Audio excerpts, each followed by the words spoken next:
C'est bien? Très bien. Ça va? Merci. Ouais. Bonjour, ça va? Ça va très bien. Tu vas bien? Ça va? Depuis hier? Oui. Ah, Charles?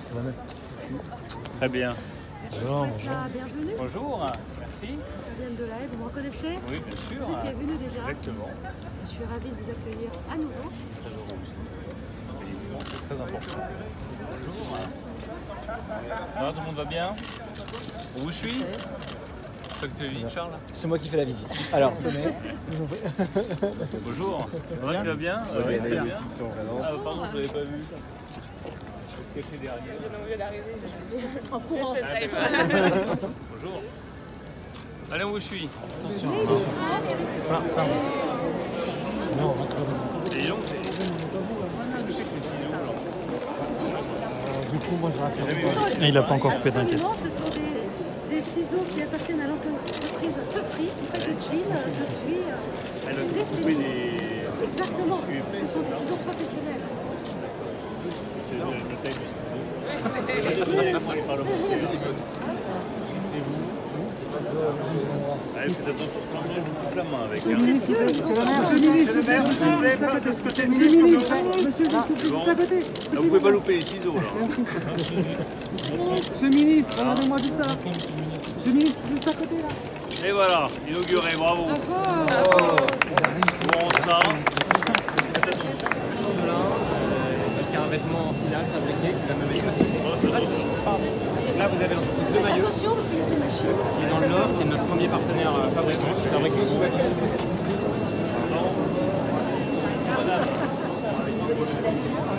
On a 3 nouvelles filatures, dont une en Normandie, qui est à Saint-Martin-du-Tilleul, à côté d'un théâtre de l'Ain d'ailleurs, une dans les Hauts-de-France, à Safilin, et une en Alsace, et une nouvelle qui se construit en ce moment en Bretagne. C'est les premières filières textiles complètes, on a du champ à une- toutes les étapes jusqu'au vêtement final, entièrement en France avec la filature. C'est le lin, par le lin qu'on revient. Et puis des développements hallucinants composites. Madame la ministre. Ça va, tu vas bien? Moi, j'ai récupéré Bruno, tu vas bien? Bonjour, Marie-Emmanuelle Belzoul. Bonjour, madame. Bonjour, Marie-Emmanuelle Belzoul, enchantée. Enchanté. Mais chez vous, là, chez Oui, alors moi je représente une filière qui est toute petite, 10 000 entreprises et filière de performance agro-industrielle.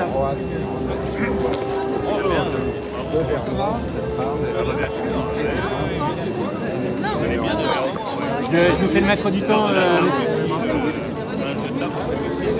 On va sortir par là. C'est au-dessus du linge de table et on peut pas t'apporter.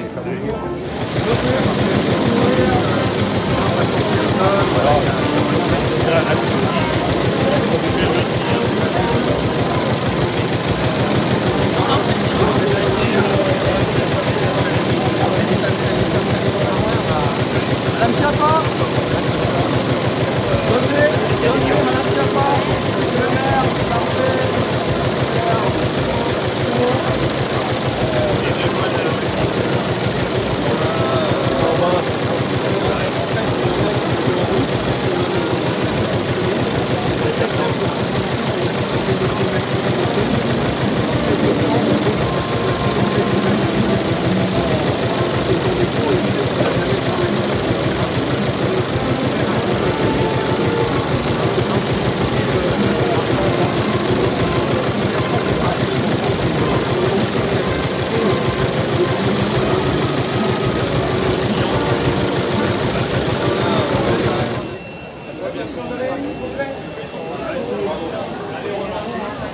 Allez-y, gentiment, prenez du champ un peu.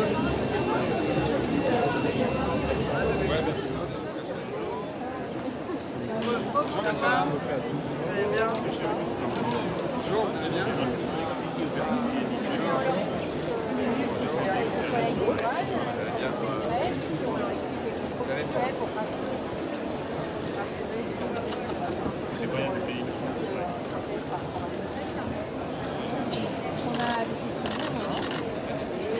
On a même eu des compliments. Moi ce matin j'en ai eu plein. Les règles, c'est pas, vous pouvez chercher de contrôler les règles, mais est-ce qu'il faut être un petit peu plus exigeant sur les règles? Pour avoir le label Made in France, Oui, aujourd'hui c'est 45% de la valeur ajoutée. Est-ce qu'il ne faut pas aller un peu au-dessus? Alors ce qu'il y a, c'est qu'il faudra le négocier au niveau européen, probablement. C'est plutôt une règle douanière. Mais c'est vrai que, alors, il peut y avoir aussi des systèmes plus exigeants, comme les systèmes privés de origine sans garantie, vous savez. Donc ça, si les entreprises rentrent là-dedans, ça permet de garantir plus pour le consommateur. C'est vrai que sur le Made in France classique, les consommateurs sont parfois un petit peu déçus parce que ça veut... C'est qu'on peut avoir le label sans que tout produit soit... Voilà. Alors après, du 100% français, non, mais c'est monter un petit peu le... Mais effectivement, trouver un critère un peu plus, mais il faudrait peut-être un label différent. Parce que il y a beaucoup d'abus, sinon, sur la base... Là, sur les contrôles qu'on a fait en 2021, on est à 15% d'anomalies, qui sont moins graves. Mais quand vous dites anomalie, ça veut dire que c'est pas forcément des... Non, c'est pas toujours très grave. Hein, voilà, c'est ça. On n'a pas de...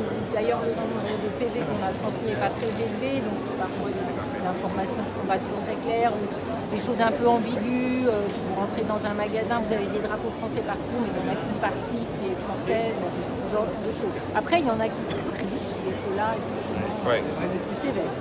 Mais globalement, non. Mais je pense que c'est important pour garantir pour ceux qui font les efforts de relocaliser en France, qu'ils voient qu'il y a des contrôles et que ceux qui seraient moins vertueux ne peuvent pas bénéficier de ces En tout cas, on compte bien sur vous parce qu'il n'y a pas de Made in France qui fonctionne sans contrôle très rigoureux. On ne peut pas se donner de mal de fabriquer en France avec le coût que ça représente et les efforts que ça représente si on ne garantit pas un consommateur que c'est vraiment fabriqué en France. Donc ça fait partie aussi de nos priorités encore l'année prochaine. Alors, on vous laisse travailler. J'ai 2 ou 3 dossiers à voir avec toi, mais hors caméra. Bonne journée, messieurs, dames. À bientôt. Merci pour tout ce que vous faites. Ah oui, oui. À bientôt. À bientôt, bonne journée. Et merci. Alors les amis. Bonjour, madame. Agatha. Les beaux bijoux. Faits en France.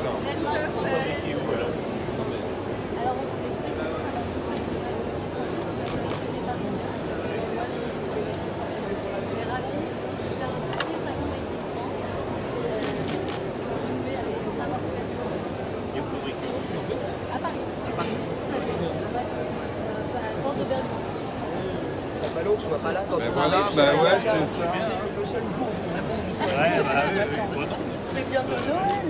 C'est bientôt Noël. Et voilà. Ça fait combien de temps que vous existez? Parce que j'étais comme ça, vous existiez déjà. 50 ans, et vous avez bien sûr été par le national français l'année dernière. On relance vraiment la marque à cœur parce qu'on veut développer la filière française. Voilà. Vous avez toujours fait des belles choses. On a même notre petite mascotte Scotty qui revient. Scotty est de retour. Scotty français. Vous vendez sur le salon? Oui, bien sûr. Très bien. Ah, j'en connais une qui va revenir. Qui va revenir quelqu'un. Non, mais Avec vous allez plaisir. mettre le serpent là. Il faudrait un serpent. Je rigole pas du tout. Et je vais vous régler. Avec plaisir. Je collectionne les serpents. Bonne journée, bravo en tout Merci cas. encore. Merci. Non, mais Faites c'est de belles ventes. vous êtes une marque importante pour le Made in France. Tout à Ça fait. fait plaisir On de va voir. vérifier qu'il y avait bien le serpent. Elle est trop À bientôt, bonne journée. Au revoir, mesdames. Et bon salon. Au revoir, madame. C'est des produits qui n'ont pas fait des dizaines de milliers de kilomètres avant d'arriver chez le consommateur. C'est des produits qui sont au plus près du consommateur. C'est des produits de qualité parce que très souvent, ils recyclent d'autres produits. Donc ça nous permet d'éviter du gâchis et du gaspillage. C'est des produits de qualité parce qu'ils sont réalisés aussi avec le respect de règles sociales et d'ambitions sociales qui sont fortes dans notre pays. Donc le message que nous sommes venus faire passer avec Olivia Grégoire, la ministre des PME, avec Roland Lescure, le ministre de l'Industrie, c'est un message de défense de la production en France et de valorisation de la production en France. Je pense que nous avons tout pour développer des capacités de production plus importantes dans notre pays. C'est que nous sommes totalement engagés dans cette reconquête économique et notamment dans cette reconquête industrielle. Ça passe par un certain nombre de décisions que nous avons prises avec le président de la République depuis plusieurs années.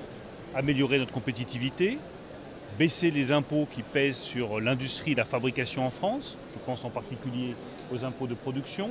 Mieux former, mieux qualifier, parce que les questions de recrutement restent des obstacles très importants pour la production dans notre pays.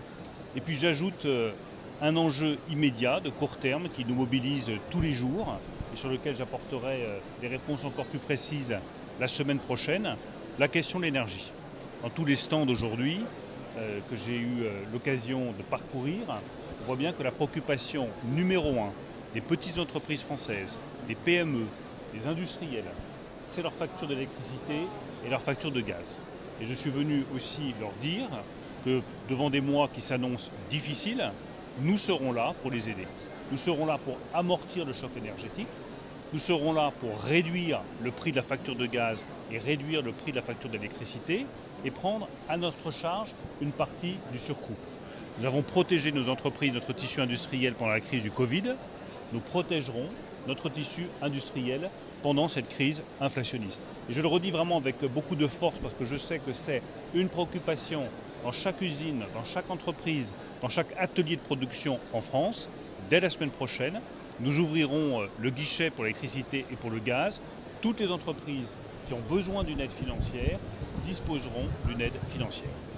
Justement, c'est Madame la Ministre, vous avez visité une boulangerie ce matin. Pouvez-vous nous en parler de cette visite ce matin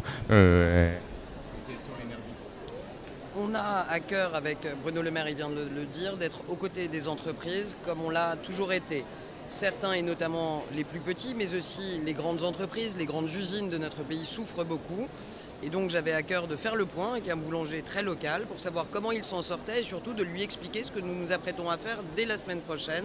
Puisque comme vous le savez, nous avons beaucoup simplifié les aides et faire en sorte que les tout petits entrepreneurs, les artisans, arrivent très facilement à demander de l'aide. C'est un souhait fort du président de la République, du ministre Bruno Le Maire et de nous tous, à la fois sur le volet industriel mais aussi le volet artisanal. C'est important que quand on a une petite entreprise, on sache comment être aidé. C'était l'objet des échanges de ce matin et je continuerai à accompagner ce boulanger pour savoir comment il s'en sort dans les semaines qui viennent. Ce sera une plateforme ou comment ça...